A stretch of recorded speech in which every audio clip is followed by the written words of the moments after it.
Shoot చేశావంటే అది ఏ hospital ఎవరితో చేయిస్తున్నానని తెలుసుకోవడానికే కదా. ఒక జీవిని మరో జీవి చంపడం తప్పు కాదు, అదే నేచర్. అందుకే దేవుడు ఒక జీవికి ఆహారంగా ఇంకో జీవిని సృష్టించాడు. చంపడమే తప్పైతే ఎద్దుకి కొమ్ముల్ని, పావుకి విషాన్ని, తేలికి కొంటని ఎందుకు సృష్టించాడు? కానీ ఆ కొమ్ముల్ని, విషాన్ని మనుషులకి ఇవ్వలేదుగా. మెదడు, మనిషికి మెదడుంది కదా.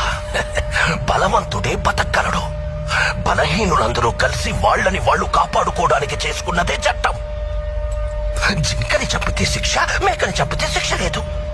ఏ జింకలు తక్కువగా ఉన్నాయి, మేకలు ఎక్కువగా ఉన్నాయి. ఎక్కువగా ఉండడం మేకలు తప్ప? ఈ భూమి మీద మేకల కంటే ఎక్కువగా మనుషులున్నారు. వాళ్ళని చంపితే తప్పేంటి?